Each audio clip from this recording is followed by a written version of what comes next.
the visit of Chelsea. As long as Luton have their artificial pitch, there'll be a handful for any team. Sean Farrell, a newcomer, putting them ahead against Chelsea. It was the youngsters' first league goal. Chelsea just couldn't get to grips with their hard-court game. Luton's Northern Ireland international Kingsley showed them the way with some neat close control and a well-deserved second.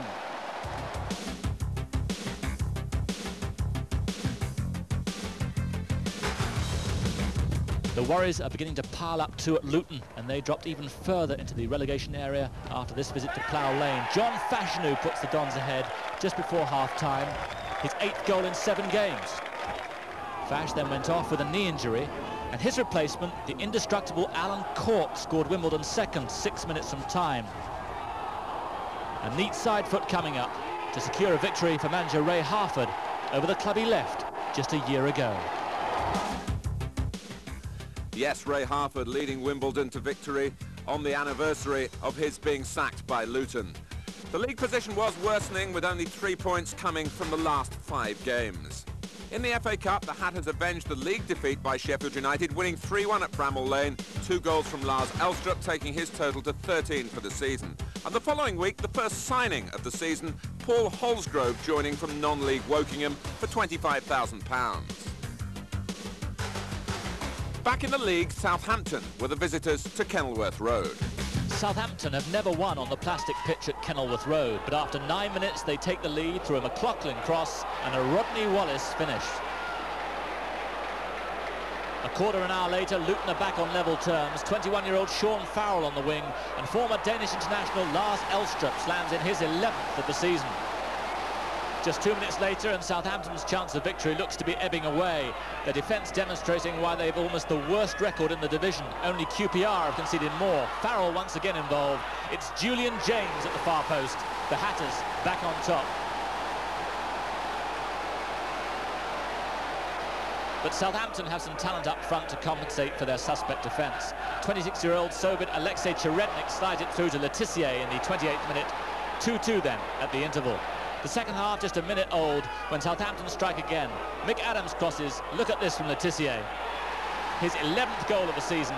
Southampton now leading 3-2. In the 53rd minute, the Saints go further ahead. Alan Shearer finds Wallace, who gets his second of the afternoon. Southampton now 4-2 up. 12 minutes from time, Luton reduced the deficit. It looks like Cherednik who pushes number 7, Elstrup. Definitely worth a second look. What matters is that referee Ray Lewis is convinced. John Dreyer, who's upset keepers before with his unorthodox style, converts from the spot. It's not enough. Southampton hold on for all 3 points.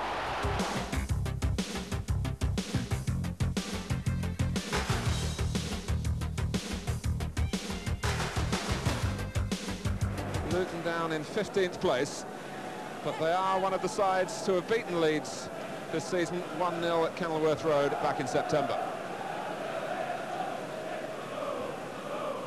Mel Sterling, miscuing, and Elstrup presented with a great early chance, and he's hit the post.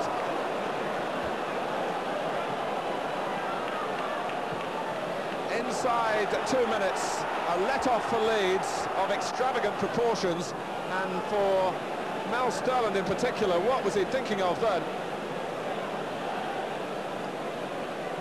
Well, if he was aiming for the goalkeeper, he didn't find him, and Elstrup was aiming for a gap inside the post, but he hit the post.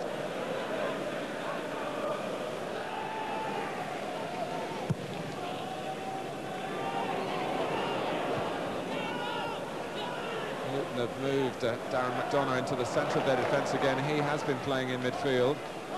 McDonough and Dreyer, the 2 centre-backs, hoping to deal with these Leeds attacks, which are carrying more and more menace.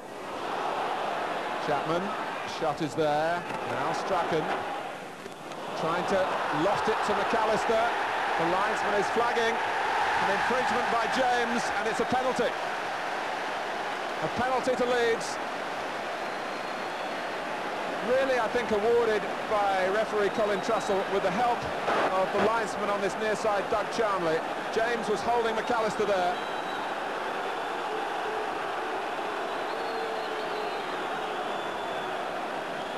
And the stage is set for Strachan to step up. It was his pass that posed the problem in the first place. So James, who just tugged at Gary McAllister and was spotted by the linesman. The protests go on. It's a delay which would test the nerves, perhaps, of less experienced campaigners than this one.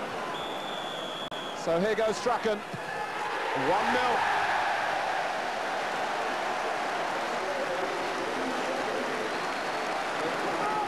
No shortage of instructions from the Leeds bench. And Mick Hannigan really not totally pleased with what he's seeing from his players. And what is worrying them, perhaps the gap through the middle. This is Pembridge, the flag has gone up. Oh, what a shame for Pembridge and for Luton, and we're going to get more protests here.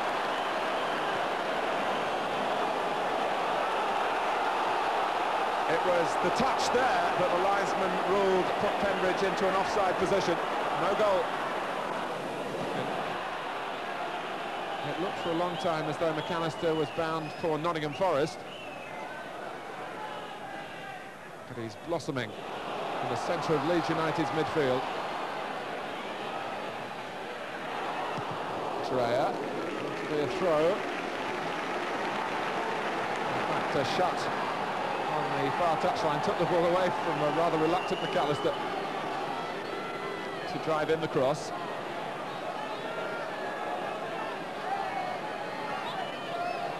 Leeds have got their positioning for Batty's throw. Oh, and Chapman and Fairclough, 2-0. So the throw did the damage.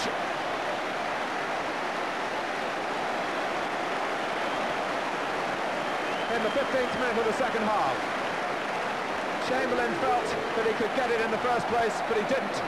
Chapman improvised, and Fairclough was facing the goal, and really he could hardly miss. And Chapman creates one here to Chris Fairclough. Strachan, no offside. He didn't quite run for Carl shot. That's a marvellous pass by Williams to Black. Elstrup and Farrell up with Kingsley Black. And Elstrup! Lars Elstrup came roaring in beyond the far post. And John Lukic couldn't get down quickly enough. And Luton very much in a hurry. Williams created it from inside his own half. And Kingsley Black was good enough to carry it on and get into a position to cross to the far side. No cover this time for Leeds. And Elstrup via the goalkeeper in, 2-1.